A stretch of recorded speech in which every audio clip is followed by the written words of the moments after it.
Hey, long time no talk. Been kind of busy these days. We wound down soccer season for the girls and for Trevor, and I had a few minutes to try to get something out for you guys. It's a pretty good week for me, huh? A lot to be thankful for. I appreciate all the comments and all the nice things you guys had to say about my little award I received this week. So once again, thanks for you guys for taking the time and giving me a shout out. I really appreciate it.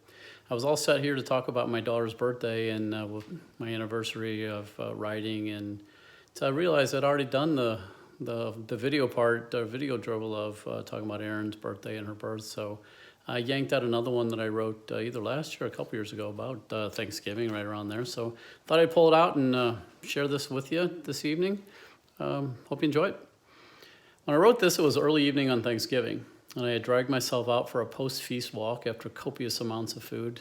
Yes, a walk. I said I'd get to that later because I was having knee problems and I thought I was going to have surgery, but I put that off.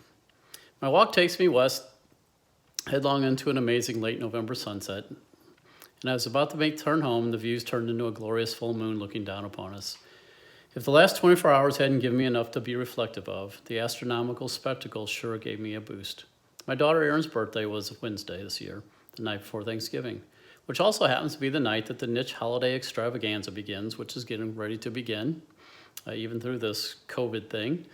We head to Tilly's Park for our traditional run through the winter wonderland and then off to Hacienda for more merriment. So along with margaritas, fajitas, and ornament giving, we threw a little birthday celebration in the mix. I was already riding high after conquering the Christmas light construction on our house. Not to mention, I remembered Erin's card and ornaments, and I had even time to spare before I picked up TNT.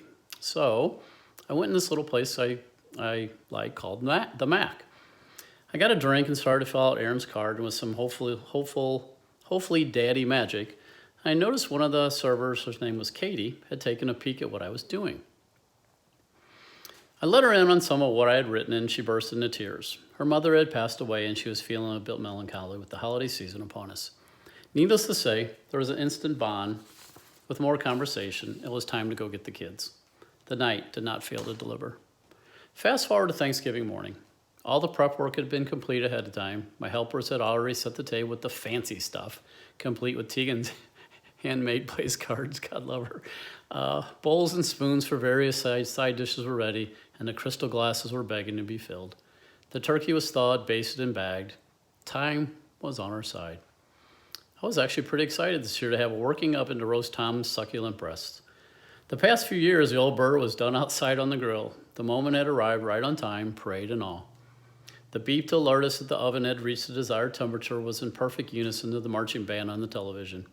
The time had come to put those 15 pounds of future deliciousness in its incubator. Then in one fell swoop, the opening of the oven sent this too good to be true Thanksgiving morning into a full-blown Captain Chaos moment. Smoke came pouring out of the oven with an odor of magnificent proportions. Doors were flung open to disperse the smoke. Shirts were pulled up over TNT's face to prevent further inhalation of the fumes that were certain to kill them, based on the massive bronchial upheaval that we're immediately stricken with. Which reminds me, need to probably check those smoke detectors. Well, remember the pots and pans that your mom used to stow away in the oven? And you and I do now? I got the pots and pans out of there, but didn't see the big blue plastic popcorn bowl. Oh yeah, looked and smelled like an old Doug Nitch, the Science Guy experiment. Would have been pretty cool had I was not supposed to have been roasting a turkey to serve in 3.5 hours.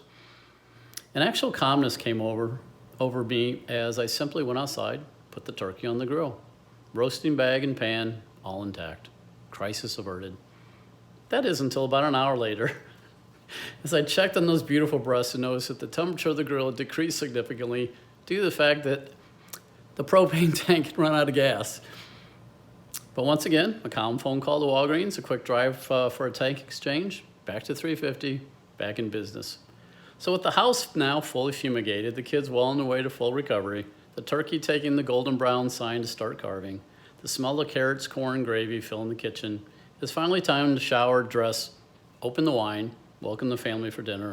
And remarkably, everything came out on time, together, and pretty tasty.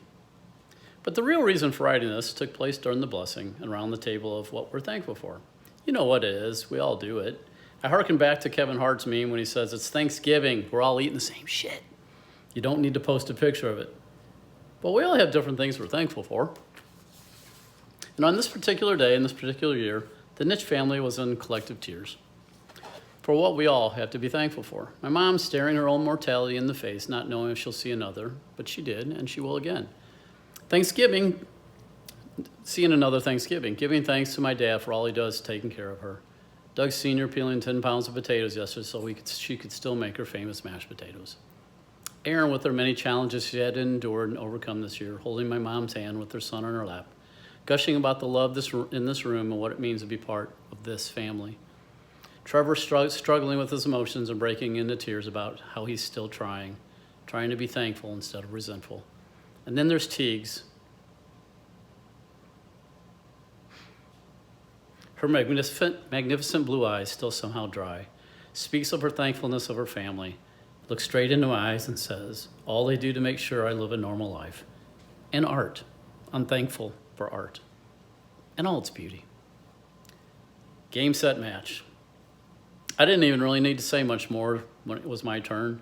This year's struggles have been well chronicled. I was a day or two from possible bankruptcy, not having a place to live, but today I sit at the head of my table with my family surrounding me, sharing our love, our thanks, and counting our blessings.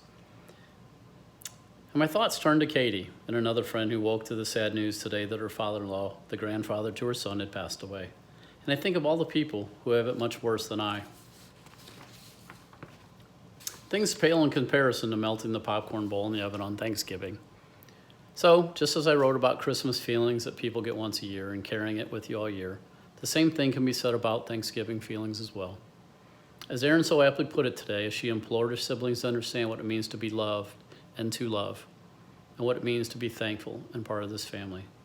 She said, take with you at least one thing every day that you can be thankful for. No matter how bad things get, you can always find something to be thankful for and feel blessed.